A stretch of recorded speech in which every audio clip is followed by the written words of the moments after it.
This conference will now be recorded.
मोदोज्ज्वलाङ्गं कटितटविलसच्चारुपीताम्बराढ्यं वन्दे धन्वन्तरिं तं निखिलगदवनप्रौढदावाग्निलीनं प्रौढदावाग्निलीनं ब्रह्मणो हि समारब्धा मात्रेयाद्येषु पूजिताम् अस्मदाचार्यपर्यन्तां वन्दे गुरुपरम्पराम् आयुर्वेदरतं वन्दे माधवाख्यं महागुरुम् आयुर्वेदामृतं सर्वं शिष्येभ्यो यः प्रदत्तवान् द्रष्टाज्ञानी दृष्टकर्मा कृतकर्मा तथैव च अध्यापको विश्वक्श्रेष्ठो महान् संशोधकस्तथा गुणैरेतैः समुदितैः यत्कार्यं प्रतनोति सः समृद्ध्यर्थं हि कार्यस्य वयं नु प्रयतामहे सरस्वत्यै नमो यस्याः प्रसादात् पुण्यकर्मभिः बुद्धिदर्पणसङ्क्रान्तं जगदध्यक्षमीक्षते आत्रेयं प्रथमं वन्दे आयुर्वेदजगद्गुरुम्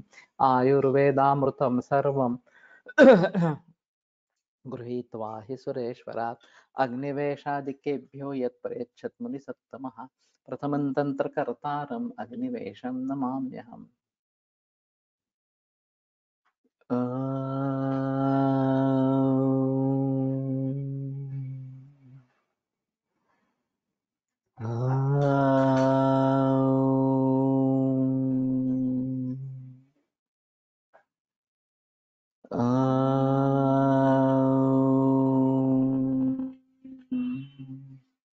ओम शांति शांति शांति।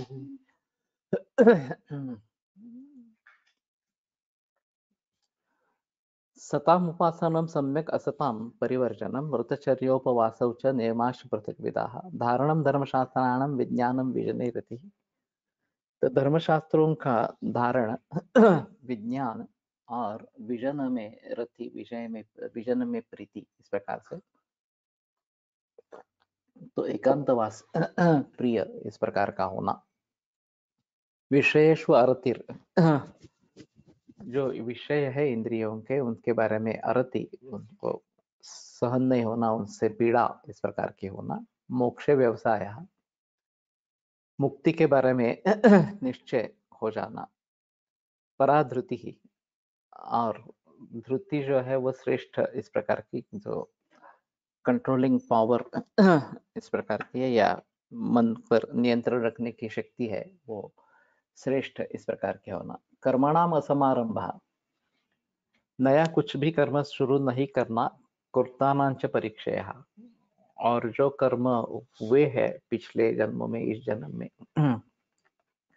उसका अक्षय हो जाना तो उनको भुगत के उसको खत्म करना निष्क्रम्यम यहाँ से निष्क्रमण की इच्छा छूट जाने की इच्छा अनहंकार अहंकार नहीं होना संयोगे भय दर्शनम और संयोग के बारे में भीति निर्माण होना कि फिर से पुनर्जन्म आ जाए तो ये बात सही नहीं है इस प्रकार से मनोबुद्धि समाधानम मन और बुद्धि दोनों का समाधान तो ये काफी बार मैं बताता हूँ कि बुद्धि जो होती है वो तार्किक होती है तर्क दृष्टा विचार करके निर्णय लेती है और मन जो है वो भावनाओं के आधार पर निर्णय इस प्रकार का करता है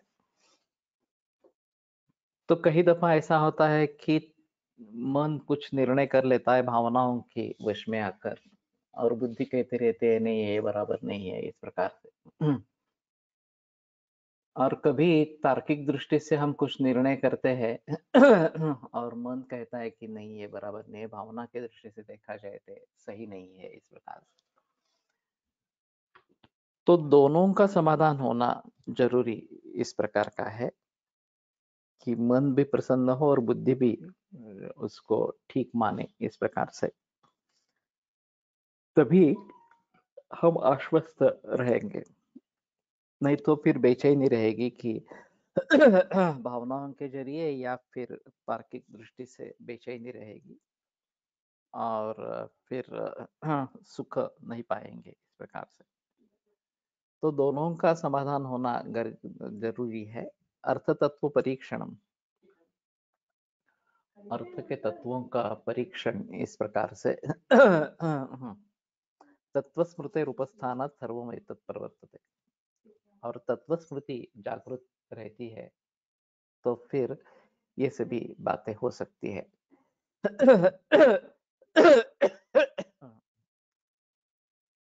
तो कहने का तात्पर्य अर्थ है कि ये उपाय है मुक्ति के, इस प्रकार से, और अच्छी तरीके से उनको निभाने से हमें मुक्ति हो जाएगी। स्मृति सत्सेवनाद्यश्च धृत्यन्ते उपजायते, स्मृत्वा स्वभावं भावानां स्मरन् दुःखात् प्रमुच्यते। तो सत्सेवन से शुरू लेकर धृत्यंत, ये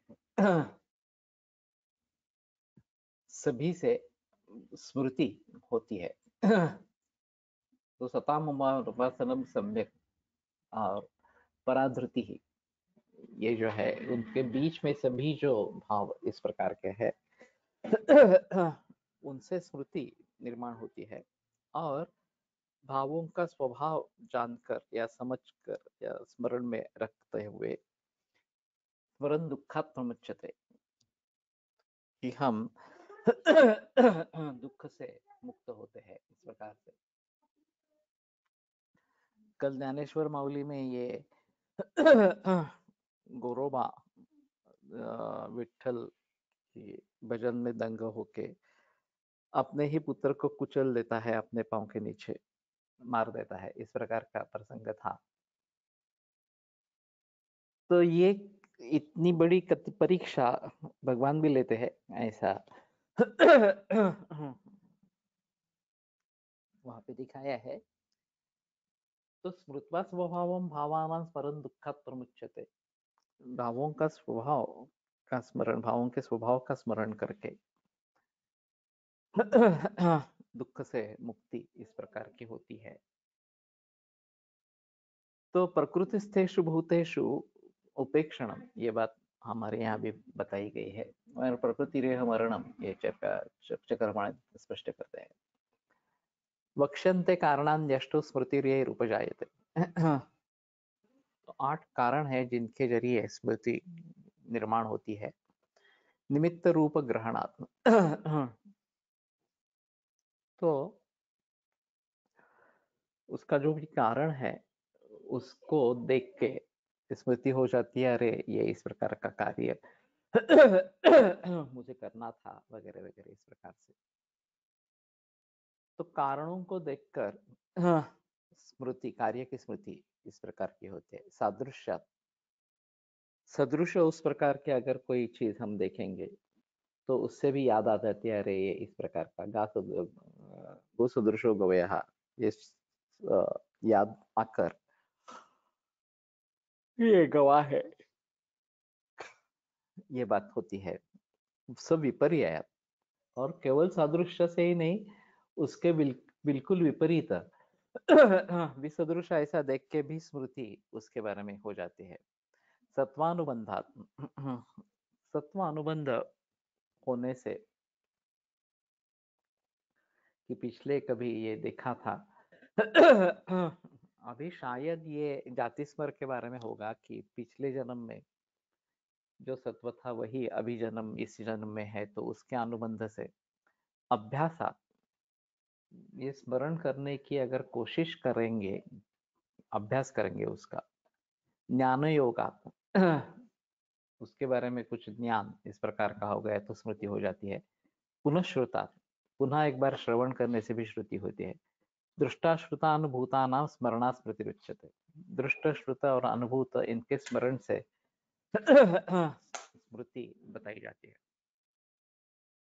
तो कहने का तात्पर्य अर्थ ये है कि इस प्रकार से स्मृति हम निर्माण कर सकते हैं। तो जैसे अभी ये कंप्यूटर में वगैरह बैंक अकाउंट्स के बारे में सिक्योरिटी क्वेश्चंस पूछे जाते हैं, हमें कहीं पे लिख के रखना है क्योंकि सभी जगह क्वेश्चंस अलग अलग इस प्रकार के हो सकते हैं। एक ही तरीके का क्वेश्चन है तो ठीक है, लेकिन अगर ज्यादा क्वेश्चन है ही नहीं तो तकलीफ इस प्रकार की हो सकती है। तो ऐसे सिलसिले में उसका अभ्यास करना, ये याद रखने की कोशिश करना इस प्रकार से। तो अभी पुराने जमाने में सभी फोन नंबर जो है वो हम याद रखते थे, या डायरेक्टरी होती थी उसमें से ढूंढना पड़ता था वगैरह इस प्रकार। अभी मोबाइल जैसे आ गए तो नाम लिख दिया तो तुरंत सामने नंबर आ गया याद रखने की जरूरत इस प्रकार की नहीं है। लेकिन मोबाइल बंद हो गया अचानक किसी तरीके तो बड़ी मुश्किल इस प्रकार की हो जाती है। तो स्मृति का सराव होना जरूरी है, वो उसका अभ्यास होना इस प्रकार का जरूरी है। और इसीलिए टेबल्स जो है वो भी कंठस्थ रखना जरूरी है। हम अभी सभी जगह कैलकुलेटर का प्रयोग कर रहे हैं।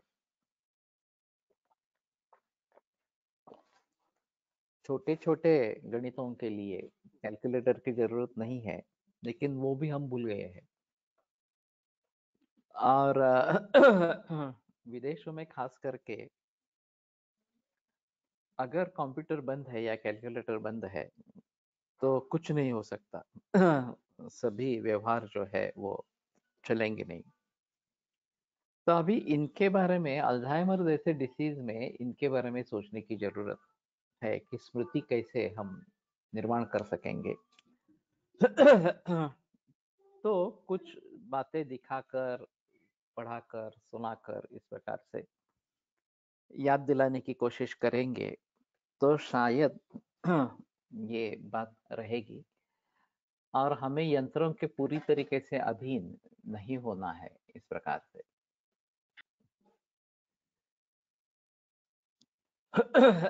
सत्वानुबंधादति मनसा प्रणिधानात्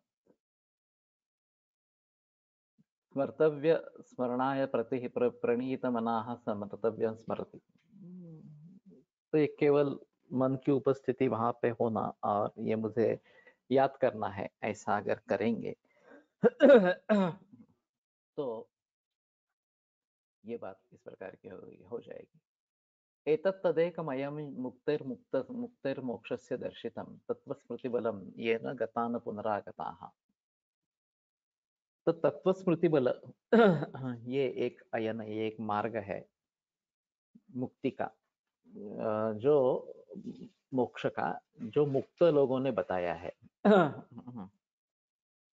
तो जो मुक्त है वो वापस नहीं आते इस प्रकार से। और यही एक मार्ग है जो मुक्तों ने बताया है, मुक्त लोगों ने बताया है। ये अब तो सौभाग्य है कि मुक्त योगी है अभी भी, और वो मुक्ति का मार्ग बता सकते हैं इस प्रकार से। और वो मुक्त होने के बाद वो तो वापस नहीं आने वाले इस प्रकार से। अयनम पुनराख्यातम एतद योगस्य योगिभिः संख्यात धर्मैः सांख्यैश्च मुक्तिर्मोक्षस्य चायनम। ये न गता न पुनरागताः जिस मार्ग पर चलकर जो वापस नहीं आते इस प्रकार से, नहीं आ गए। अयनम पुनः आख्यातम एतद योगस्य योगिभिः, योगी लोगों ने योग का ये मार्ग बताया गया है। क्या धर्म सांख्येश्च और जो गणन करने वाला, करने का जिनका धर्म है, इस प्रकार के सांख्यों ने भी मुक्त ही, वो कैसे, तो मुक्त मोक्षस्य चायनम, मोक्ष का मार्ग बताया गया है। तो शायद ये बात होती है कि उस समय में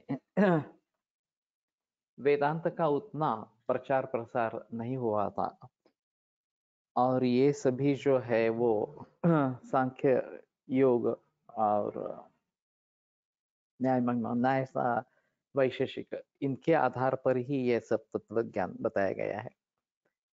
लेकिन अध्यात्म ज्ञान या वेदांत के बारे में विचार तो प्रचलन में थे, इसीलिए कर्म फल ये वगैरह की बातें बताई गई है।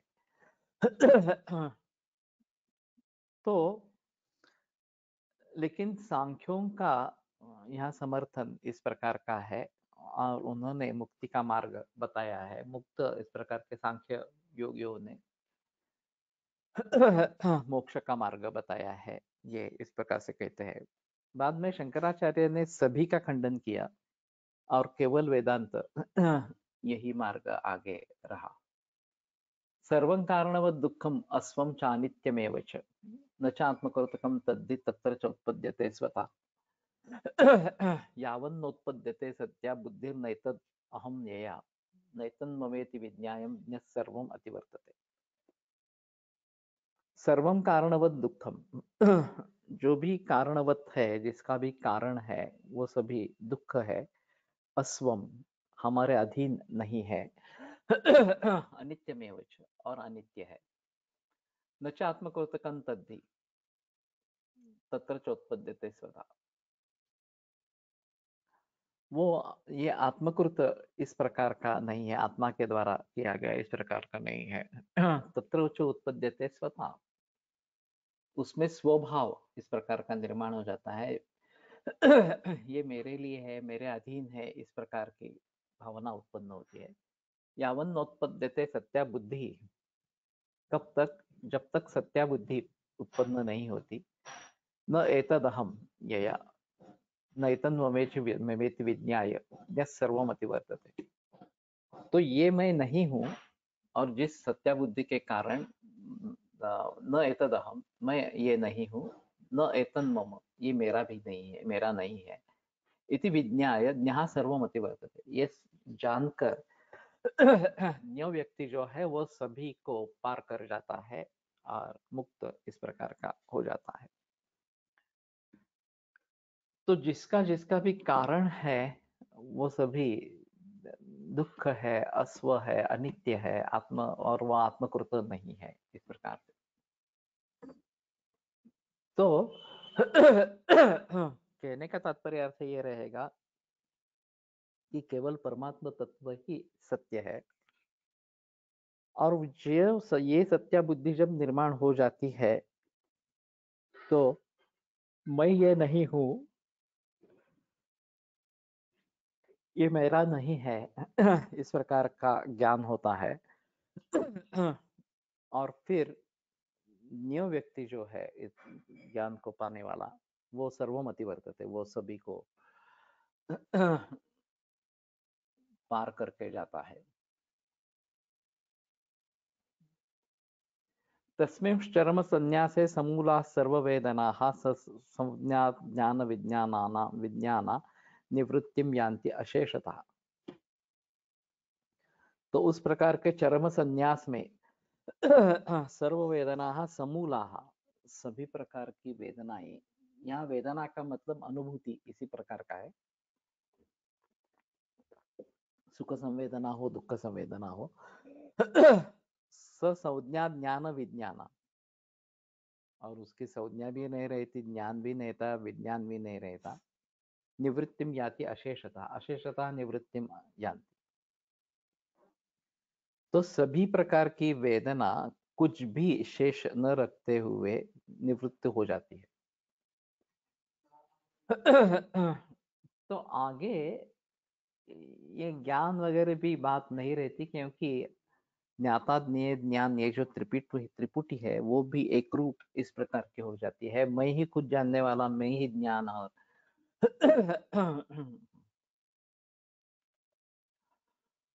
मैं ही ज्ञेय, इस प्रकार का।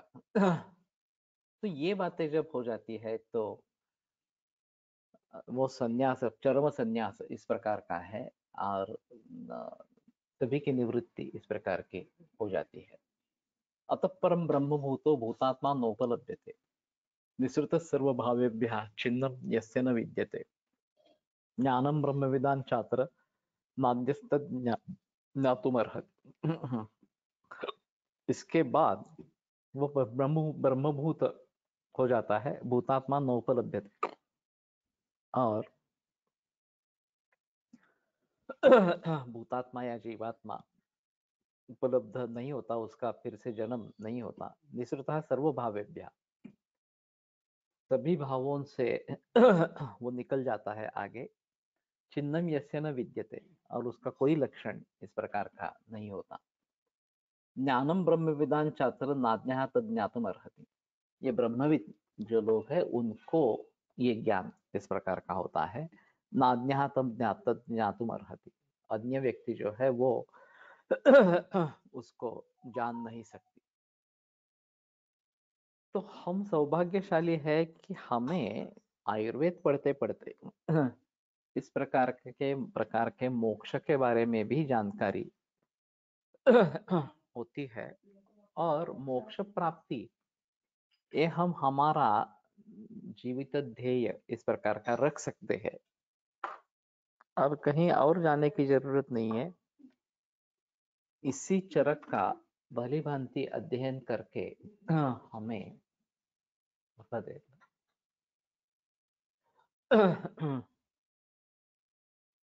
मोक्ष प्राप्ति हो सकती है। और इस दृष्टि से हम काफी सौभाग्यशाली इस प्रकार से है। लेकिन जिसको इसमें रुचि होगी वही आगे तरक्की कर पाएगा। जिनको इसमें रुचि नहीं है वो अटकते रहेंगे इस बहुसागर में, बहु श्रृंखला में। और पुनरपि जननम पुनरपि मरणम पुनरपि जननी जठरे शयनम, ये जो बात शंकराचार्य ने कही है वो दोहराती रहेगी। तत्र श्लोकः प्रश्नः पुरुषमाश्रित्य त्रयोविंशतिरुत्तमाः कथिता पुरुषेऽस्मिन् निर्णीतास्तत्त्वदर्शिना। तो 33 सवाल अग्निवेश ने पूछे उत्तम इस प्रकार के कथिता पुरुषीय अध्याय में, निर्णीता तत्वदर्शिना, और उन सभी का निर्णय तत्वदर्शी इस प्रकार के आत्रेय महर्षि ने किया। अब एक बात स्पष्ट है कि हमारे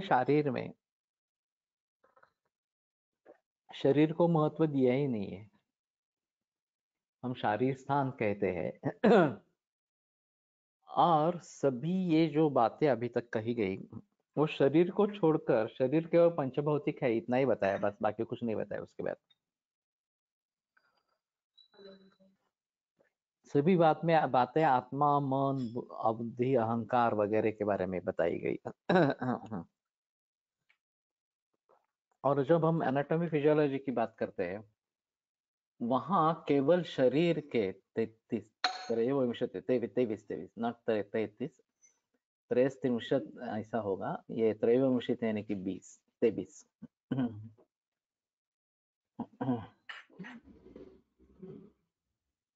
न अर्हती म्हणजे अज्ञाला जाणण्याची होत नाही असे आहे का? क्षमता नहीं इस प्रकार से। तो जो ब्रह्मविद है वही जान सकेगा।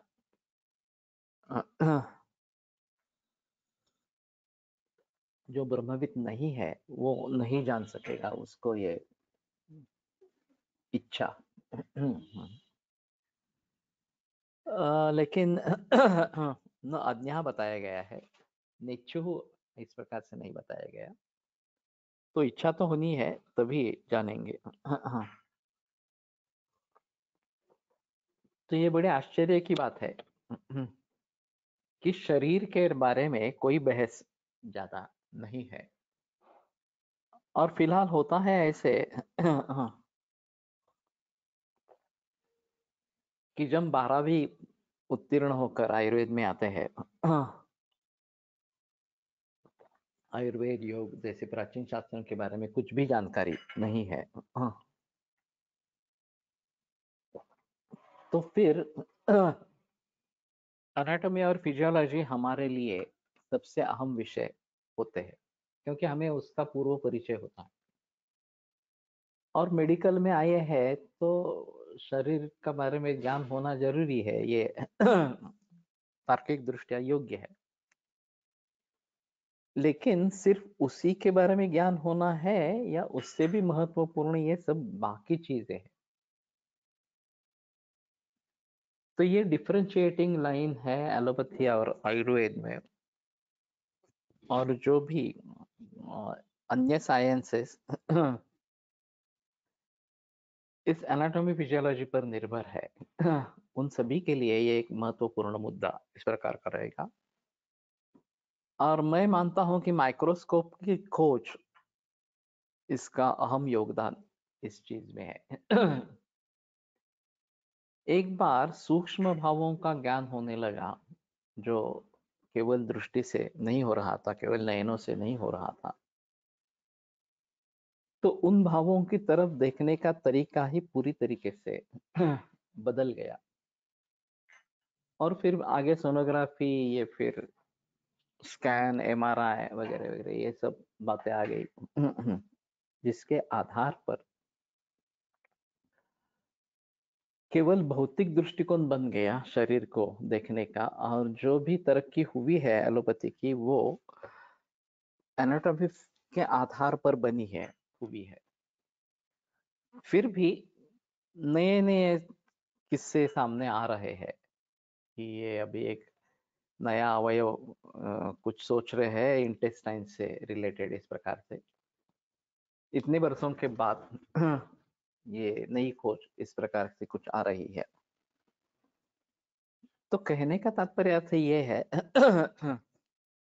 कि इसको कितना महत्व देना है, और ये जो एब्स्ट्रैक्ट भाव है, मन, बुद्धि, अहंकार, आत्मा वगैरह वगैरह, इनको कितना महत्व देना है। यहाँ शरीर के बारे में कुछ ज्यादा बताया ही नहीं, वो आगे थोड़ा सा आएगा। लेकिन फिर भी अवयवात्मक अप्रोच जो मॉडर्न मेडिसिन ने लिया है, सिस्टमिक अप्रोच जो लिया है कि respiratory system, cardiovascular system, digestive system, gynaecological system वगैरह वगैरह, और उस सिस्टम के अवयव और उन अवयवों का कार्य, और उसके जरिए उस सिस्टम का कार्य, और फिर इन सभी सिस्टम्स के कार्यों को एकत्र करके मानव का या उस प्राणी का कार्य, इस प्रकार के अभी चल रहा है सिलसिला। तो वास्तव में इसमें मन, बुद्धि, अहंकार वगैरह के बारे में कुछ भी बहस नहीं है। और हमारे यहाँ जो फिजियोलॉजी है, कार्य जो है, वो सभी दोष धातु मल के आधार पर बताया गया है। और कार्य तत्व उन्हीं दोषों में खास करके स्थित इस प्रकार का है। और जो रसादि धातु की जो कंसेप्ट है, धात्वाग्नि के पचन के बाद धात्वाग्नि की क्रियाएं और उसके अंगभूत भौतिकाग्नि की क्रियाएं, ये बिल्कुल अलग ही अप्रोच है, जिसका कोई तालमेल आधुनिक एनाटॉमी से नहीं है। और फिर हम उसी संस्कारों को लेकर आगे बढ़ते हैं एलोपैथी के, क्योंकि बचपन से हम वही सीखते आ रहे हैं। और फिर जब अचानक ये शारीरिक स्थान सामने आ जाता है, सांख्य तत्वज्ञान जाता है, मुक्ति का तत्वज्ञान सामने आ जाता है, तो भले ही ये वैद्यक शास्त्र का विषय है क्या, ये सवाल उठता है। जनरली हम समझेंगे कि रोग के बारे में जानकारी हो, रोग कैसे दूर करना है उसके बारे में जानकारी हो, वैद्यक शास्त्र का विषय है। ज्यादा से ज्यादा वस्तुवृत्त के बारे में बहस करेंगे, वो वैद्यक शास्त्र का विषय है। लेकिन मुक्ति का तत्व ज्ञान वैद्यक शास्त्र का विषय कैसा हो सकता है? ये तो अध्यात्म का विषय है। लेकिन यहाँ जो बताते हैं चिकित्ते भिषक सर्वास्त्रिकाला वेदना इति वगैरह वगैरह और अंतिमतः दुखाश्रय शरीर जो है वो भी नहीं रहे तो हमारे दुख की व्याख्या बहुत ही आगे वाली व्याख्या इस प्रकार की है बहुत ही व्यापक इस प्रकार की व्याख्या है और जिसको हम व्यावहारिक दुख कहते हैं वो तो मामूली रहेगा। मुझे किसी भी प्रकार का दुख नहीं चाहिए, मुझे जन्म ही नहीं चाहिए मुझे मुक्ति चाहिए ये तो सबसे अहम इस प्रकार का मुद्दा रहेगा और इसके आधार पर अगर हम तरक्की करते रहेंगे तो हम मुक्ति पा सकेंगे। तो ये तत्वज्ञान चरकाचार्य ने बताया है या अंतर्याग्निवेश के जरिए हम तक प्राप्त हुआ है। तो कहने का तात्पर्य अर्थ ये है कि हमारे शरीर में शरीर को छोड़कर ये सभी बातें आई है। सुश्रुत का शारीर का पहला अध्याय देखेंगे तो वहां भी सांख्य तत्वज्ञान बताते हैं और फिर स्वभाव ईश्वरं कालम यदृच्छा नियतिन तथा वगैरह वगैरह जो सृष्टि का कारण क्या है, प्रकृति क्या है वगैरह के बारे में बहस करते हैं। तो प्रकृति पृथुदर्शिनः पृथुदर्शी इस प्रकार के जो तत्व चिंतक है वो स्वभाव ईश्वरं कालम यदृच्छा नियतिन तथा इस प्रकार के कारण बताते हैं। तो कहने का तात्पर्य अर्थ है हमारा बहुत ही व्यापक है और शरीर के बारे में ज्यादा बहस नहीं की। जो बहस की गई है वो दोषों के बारे में बहस की गई है।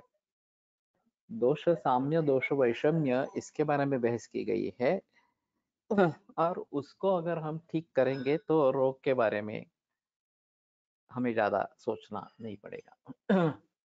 द्वितीयोध्याय पांचसर सांगायचे हा अध्याय कोल्हटकर सर चा आवडता अध्याय होता। हाँ, ये तो उसमें कोई संदेह नहीं है। मेरा दुर्भाग्य रहा कि मैंने खुद सर के साथ ये अध्याय नहीं पढ़ा। अलगता से पढ़ा है लेकिन खुद सर के साथ नहीं पढ़ा और उनका कहना था कि हम एक बार पढ़ेंगे, साथ में पढ़ेंगे इस प्रकार से, लेकिन ये सपना अधूरा इस प्रकार का रह गया। अथा तो अतुल्य गोत्रीयम शारीरम व्याख्यासमः इति अस्माः भगवान् आत्रेयः। अतुल्य गोत्रस्य रजक्षयान्ते रहो विसृष्टं मिथुनीकृतस्य किं स्यात् चतुष्पात् प्रभवं च पषड्भ्यो यत्स्त्रीषु गर्भत्वम् उपैति पुंसा। तो पहले ही शुरुआत अतुल्य गोत्र से अध्याय की इस प्रकार की है। तो तुल्य गोत्र नहीं होना है और तुल्य गोत्र पत्रिका के हिसाब से ज्योतिष शास्त्र के अनुसार अयोग्य माना जाता है। अब कुछ लोगों का कहना ऐसा है कि उस गोत्र में भी एक ही गोत्र में भी बहुत सारे व्यक्ति निर्माण हो गए हैं, संख्या काफी बढ़ गई है, लोक संख्या इस प्रकार से। तो अभी ये दोष उतना नहीं रहता जितना कि उस समय में होता था, तुल्य गोत्र में होता था इस प्रकार का। रजक्षयांत रजकाक्षय के अंत में इस प्रकार से।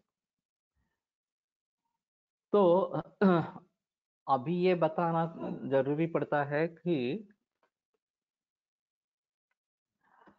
मासी मासी रजस्त्रीणाम रसजम स्रवती त्र्यहम 3 दिन इस प्रकार का रजस्राव होता है। अब ये काफी बदल गया, 5 से 8 9 इतने दिन तक भी रजस्राव चलता रहता है। और इसीलिए ये 3 दिन होकर रुक जाता है तो चौथे दिन में ऋतुस्नाता नारी होकर मैथुन करने की अनुमति दी गई है। राधर धर्म के अनुसार चौथे दिन मैथुन होना ही है। ये धर्म की बात इस प्रकार की बताई है। तो अभी 3 दिन से ज़्यादा दिन रजस्राव होना ये विकृति माननी चाहिए और उसके लिए कुछ दवा देने की कोशिश करनी चाहिए। अभी इसको स्वाभाविक जैसे माना जा रहा है और कोई उसके बारे में सोचता नहीं है कि ये 3 दिन तक ही सीमित रहे, इसके लिए कुछ करना है इस प्रकार से। और फिर ऐसा भी होता है शुरू में 2-3 दिन स्कैंटी मेंसेस होते हैं और फिर बाद में फ्लो शुरू हो जाता है और फिर ये 7-8 दिन तक चलता रहता है। लेकिन 3 दिन वाले बहुत ही कम औरतें दिखती है। ज़्यादातर 4-5 दिन ये कॉमन इस प्रकार का है।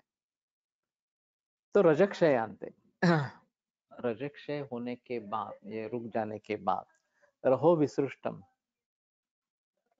रहसी एकांत में इस प्रकार से अगर मिथुन मैथुन हो जाता है मिथुनी कृतस्य किम स्यात् चतुष्पाद प्रभवम च षड्भ्यो यत् स्त्रीषु गर्भत्वम उपैति पुंसा।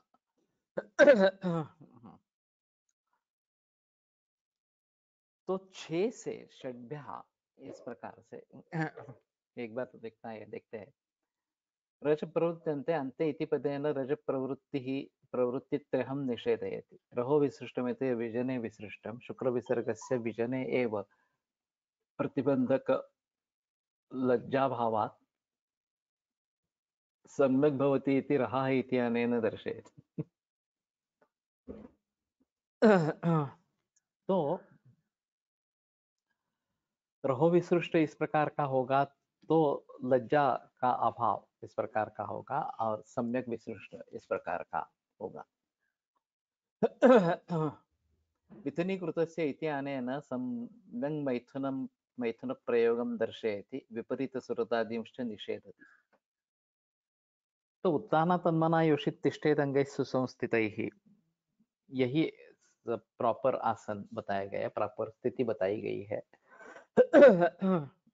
और उसी अवस्था में स्त्री होनी चाहिए और पुरुष ऊपर इस प्रकार का होगा तो ये सम्यक मैथुन स्थिति इस प्रकार की रहेगी। प्रतिक्रीड़ा में काफी कई प्रकार के स्थिति होती रहती है और मैंने तो देखा नहीं है लेकिन कामसूत्र जो है वात्स्यायन कामसूत्र वो एक बार इस दृष्टि से एकांत असलेले घर एकांत इतना ही अर्थ है, गृह होना है नहीं होना है ये एक अलग बात है और कहाँ मैथुन नहीं करना है इसके बारे में निर्देश है। तो उन चतवार वगैरह देवायतन यहाँ पे वगैरह मैथुन नहीं करना है लेकिन उनको छोड़कर मैथुन हो सकता है। जनरली एकांत घर में ही मिलेगा तो विसृष्ट म्हणजे काय सोडले गेलेले इस प्रकार से तो अपने आप विस्तृत हो जाना बलपूर्वक उसको करने की जरूरत नहीं होनी चाहिए जब ये इतना उदीरित इस प्रकार का हो जाता है। तो अंगात अंगात प्रसिच्यते ये भी बात बताई गई है कि पूरे बदन से जैसे कि शुक्र नीचे आ रहा है ऐसा लगता है। षड्भ्या का मतलब पंचमहाभूत और आत्मा ऐसा होगा, देखते हैं इसमें क्यों किया है क्या। चतुष्पादत्व षट्प्रभवत्वे उत्तर ग्रंथे एव व्यक्ते अयं च शिष्य प्रश्नतया निवेशितो ग्रंथः अन्यशिष्यस्य आचार्यसम्मति मात्रार्थो ज्ञेयः तेन यः शिष्यः चतुष्पदादि विक्षेपं विशेषं सूक्ष्मं बीजस्य जानाति स कथं शुक्र शब्दाभिधेयं न वेत्ति इति न वाच्यम्।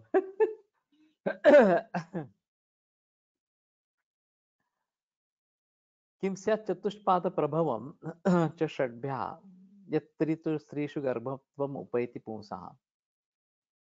तो पुंसः शुक्रम रहो विसृष्टम इस प्रकार का मिथुनीकृतस्य यत् स्त्रीषु गर्भत्वम् उपैति पुंसः शुक्रम इति अध्यारोतम शुक्र अध्यारोत है यहाँ पे इस प्रकार से तो षट धातु जो 5 धातु त्रिबीज और 5 धातु पुरुष बीज से आएंगे महाभूत इस प्रकार के, और आत्मा का प्रवेश अलग इस प्रकार का होगा, तो षड्भ्या चतुष्पाद प्रभव इस प्रकार से 4 पांव वाले प्राणियों का जन्म होता है। तो ये बात कही गई है, ये अभी प्राणी सृष्टि के बारे में बताई गई है। वनस्पति सृष्टियों के बारे में यहाँ बहस नहीं की है। तो उसमें वो शुक्र गर्भत्व कैसे अपन्न करता है, गर्भत्व को कैसे प्राप्त करता है।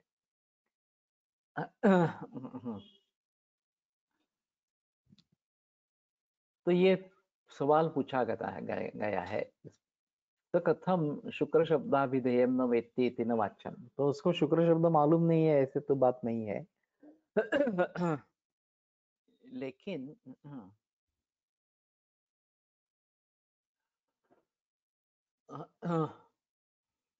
अन्य शिष्य से आचार्य सम्मति मात्रार्थो ज्ञेय, अन्य शिष्य भी होते हैं और केवल आचार्य से उनको अच्छी बुद्धि प्राप्त हो, इसलिए ये सवाल इस प्रकार का पूछा गया है। रहा रमन्ते अस्मिन् इति अमुन् प्रत्ययः अकारश्च अन्तादेशः रहत् त्यागे अस्मादस्मिन् रह इति वातु प्रतीप इति उज्ज्वलः निर्जनं तत्पर्यायः विविक्तः विजन छन्न निश्चलाक रहः उपांशुः इति अमरः यथा रघौ तदानं मद्मृत् सुरभिक्षितीश्वरं रहस्योपाघ्राय च न तृप्तिमाययौ तत्वम् इति गुह्यम् इति मेदिनी। तो रह का एकांत विजन इस प्रकार का ही अर्थ है, जहाँ लोगों का आने जाने का इस प्रकार का संबंध नहीं है। एक काव्य प्रकाश में सर्वेषां प्रायशोर्थानां व्यंजकत्वमपि इष्यते, सभी जो अर्थ है उनका व्यंजकत्व ये भी भाव रहता है, इस प्रकार का कहते हैं। पश्य निश्चल निष्पन्दा कमलिनी पत्रे राजते बलाका। वो प्रेयसी प्रियकर को कहती है कि देखो कमलिनी पत्र पर निश्चल निष्पन्दा, बिल्कुल हलचल न करने वाली और निष्पन्द इस प्रकार की बलाका राजते, ये बगड़ी जो है वो शोभिवंत इस प्रकार के दिखाई दे रही है।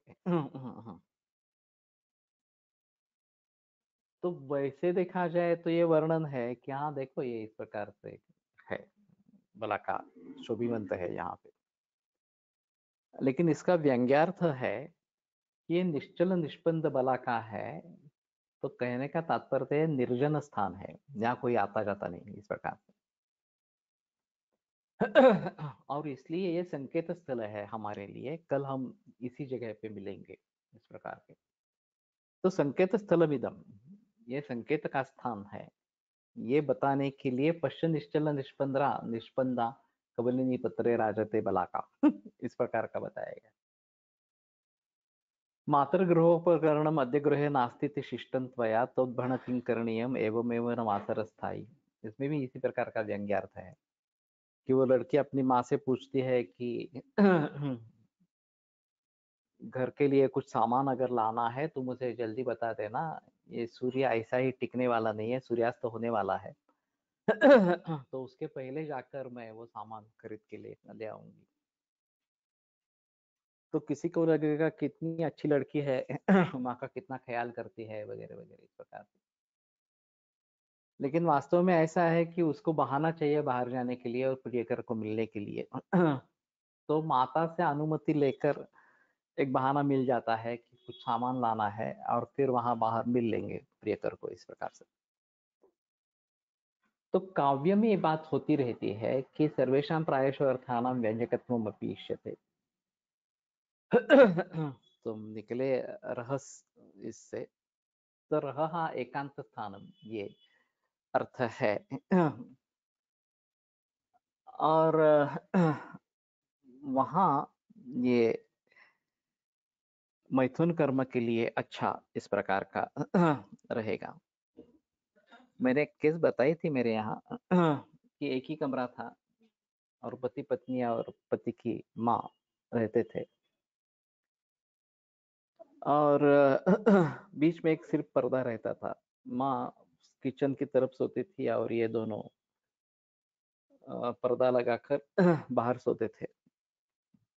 और उसका बहुत चिड़चिड़ापन हो रहा था पत्नी का इस प्रकार से।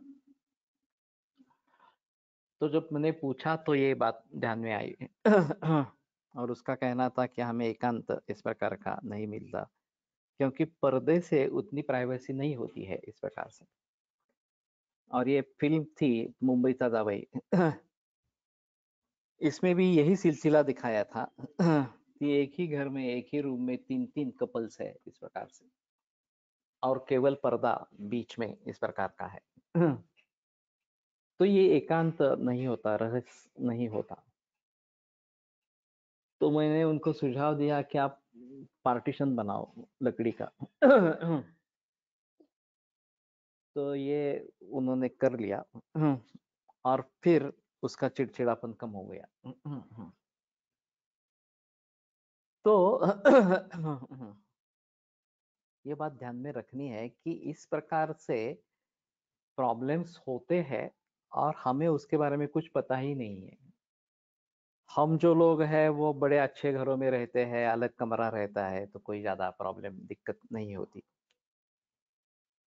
लेकिन एक बात इस प्रकार की भी बताई गई थी कि एक 5-6 वर्ष वाले लड़कों का गैदरिंग था, और उसमें से एक लड़का एक लड़की को तुम इस प्रकार से सो जाना वगैरह वगैरह इस प्रकार का एक बात कह रहा था। तो जो टीचर थी वो उद्विग्न हो गई ये देखकर। फिर उसने उसकी माँ को बुलाया और पूछा कि तुम तुम्हारे बच्चों के सामने क्या हरकतें करती हो इस प्रकार का।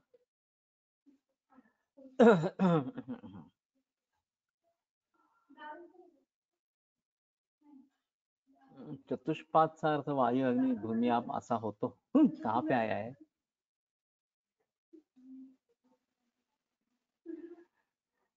चक्रपाणी दत्त तो नहीं किया है। तो ये थोड़ा मुश्किल है कि अगर कहाँ पे रेफरेंस है तो बता देना। श्लोक नंबर 3 बराबर है, लेकिन वहां चतुष्पाद प्रभवत्व, चतुष्पाद प्राणी को संज्ञा दी जाती है क्योंकि उसके 4 पाद होते हैं। और ये 4 महाभूतों का संबंध षड्भ्या चतुष्पाद प्रभव। तो वहां का षट का मतलब पंचमहाभूत और आत्मा है, और उससे चतुष्पाद प्रभव यानी कि प्राणियों का जन्म होता है, ऐसा ही रहेगा।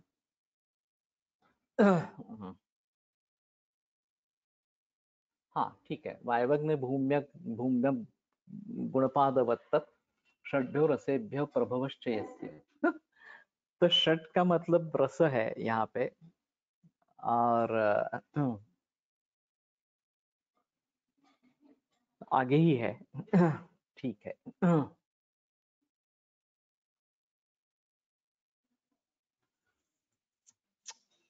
तो मैंने अलग तरीके से सोचा इसके बारे में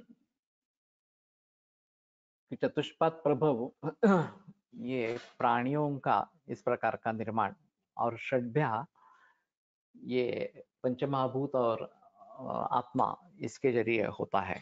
लेकिन चरकाचार्य खुद ही कहते हैं तो यहाँ पे यही अर्थ होगा।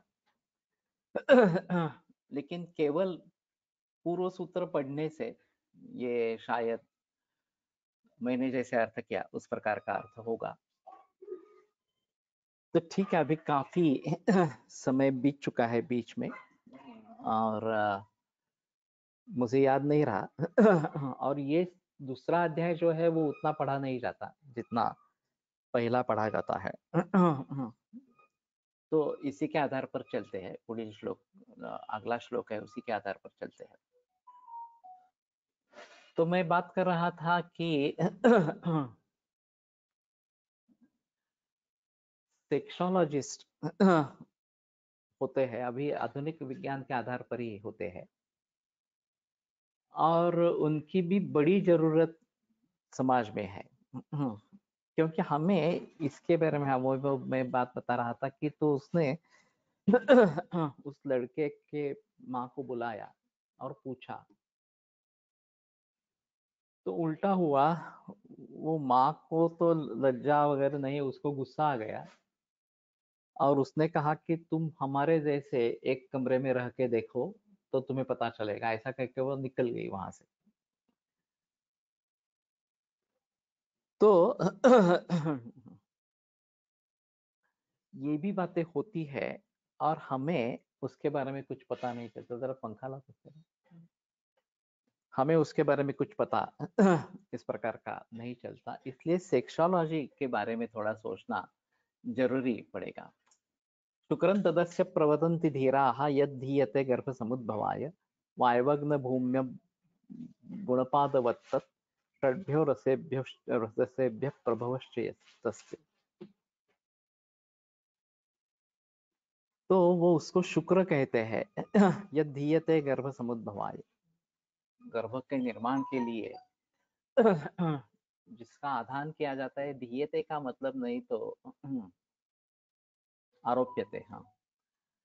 गर्भ के निर्माण के लिए वो वायवग्नि भूम्य गुणपादवत्त, वायु अग्नि भूमि अम्ब गुण के पादों से वो युक्त इस प्रकार का है। षड्भ्यो रसेभ्यः प्रभवश्च यस्य, और 6 रसों के द्वारा जिसका प्रभव होता है। तो ये थोड़ा अजीब है कि 6 रस और षट प्रभव जो बताया गया वो 6 रसों से उत्पन्न होने वाला इस प्रकार का शुक्र है। और वायु अग्नि भूमि अम्बु गुण जिसके पाद है, इस प्रकार का चतुष्पाद वो है। अब वैसे आकाश सर्वव्यापक है और उसका रोल सभी में है, उसमें संदेह की बात नहीं है। तो ये चतुष्पाद का मतलब इस प्रकार के 4 महाभूतों के द्वारा करना ये काफी अजीब इस प्रकार का है। और षट का मतलब यहाँ पे 6 रसों से करना, ये भी थोड़ी अजीब इस प्रकार की बात होती है। एक बार टीका देखते हैं। आकाशं तु यद्यपि शुक्रे पांचभौतिक अस्ति तथापि न पुरुष शरीरात् निर्गत्य गर्भाशयं गच्छति, किन्तु भूतचतुष्टयमेव क्रियावत् याति। आकाशं तु व्यापकमेव तत्र गतेन शुक्रेण सम्बद्धं भवति, तेन आकाशस्य गमनाभावात् यह गर्भाशय गमनाभिधान प्रस्तावे शुक्रगतत्वेन अनभिधान। अन्यत्रापि च भूतानां गमन प्रस्तावे आकाशं परित्यक्तमेव, यथा भूतैश्चतुर्भिः सहितः सुसूक्ष्मैः मनोजवो देहमुपैति देहात् इति। शुक्रं च षड्रसाहारोत्पन्नम् एव विशुद्धं भवति इति कृत्वा उक्तं षड्भ्यः रसेभ्यः। ये भी थोड़ी अजीब बात है कि शुक्र का निर्माण 6 रसों से होता है और तिक्त कटु ये दोनों रस अवृष्य माने गए हैं। ये शुक्र को कम करने वाले इस प्रकार के माने गए हैं। फिर भी उनसे शुक्र की निर्मिति होती है और इसी प्रकार से उत्पन्न शुक्र विशुद्ध होता है। ये भी थोड़ी अजीब इस प्रकार की बात है। वैसे तिक्तकोपहित इस प्रकार के औषधियों का प्रयोग शुक्र के दृष्टि में किया जाता है, ऐसा है। स्वादोनी तिक्त का, तर उसमें तिक्त स्वादुरस तो है, लेकिन तिक्त रस का भी उल्लेख किया गया है। तो हमें उसके बारे में थोड़ा सोचना इस प्रकार का पड़ेगा। और यत्तु मधुरस्य शुक्रजनकत्वम् अम्लादीनाञ्च शुक्रविघातकत्वम् उच्यते तदत्यर्थोपयोगात् इति ज्ञेयम्। तो ये जो रस शुक्र विघातक बताए गए हैं उनका अत्युपयोग होने से ये शुक्र विघातक इस प्रकार से रहेंगे। नित्यम सर्वरसाभ्यासा स्वस्वाधिक्यम ऋतो ऋतो, ये बात एक है। और दूसरी चीज ऐसी है कि मधुर प्रायम षड्रसम मधुर प्रायम कि षड्रसात्मक होना है और मधुर प्राय इस प्रकार का होना है, ये भी बात है। त्यांचा प्रभाव होतो असा आहे ना, प्रभाव होतो असा आहे ना म्हणजे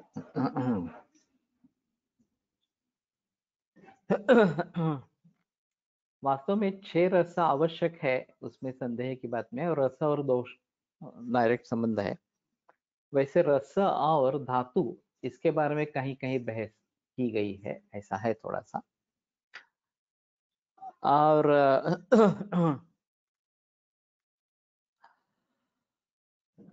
ये यद्यपि शुक्र नाशन कुछ रस बताए गए हैं, तथापि उनका अल्प मात्रा में सेवन आवश्यक है, और इसलिए विशुद्ध शुक्र निर्माण होने के लिए ये सेवन जरूरी है। वैसे शतावरी, अश्वगंधा, ये सभी द्रव्य तिक्त रसात्मक है। मधुर भी है शतावरी, लेकिन तिक्त रसात्मक भी है। तो ये शायद कारण होगा कि उसको हमें भली भांति देखना है। ठीक है, यहाँ पे रुकते हैं। तो ये काफी अजीब अलग ही इस प्रकार का सामने मुद्दा आया, चतुष्पाद प्रभव और ये षड्भ्य रसेभ्य इस प्रकार से, तो अलगता से देखना पड़ेगा। आयुर्वेद प्रकांडो निगदित इह हि शल्यतंत्र प्रधानः शिष्येभ्यः शाश्वतोऽयन् जनकृपा व्याप्त चित्तेन येन आयुर्वेदस्य वाञ्छन् पुनरपि भुवने ताञ्च सुष्ठु प्रतिष्ठां श्रेष्ठं धन्वन्तरिं तं प्रणमति च सदा वैद्यवर्गो हि नूनम्। Because Tiktarasa has Vayu Mahabhuta and Shukra Dhatu must also have the Laguta and Chalatva. Also, each Dhatu has Panchabhautika, Panchamahabhuta in there. Maybe that could be the reason. ये तो सही है, सभी पांचभौतिक है और सभी रसों का उसमें संबंध होना जरूरी इस प्रकार का रहेगा। ओम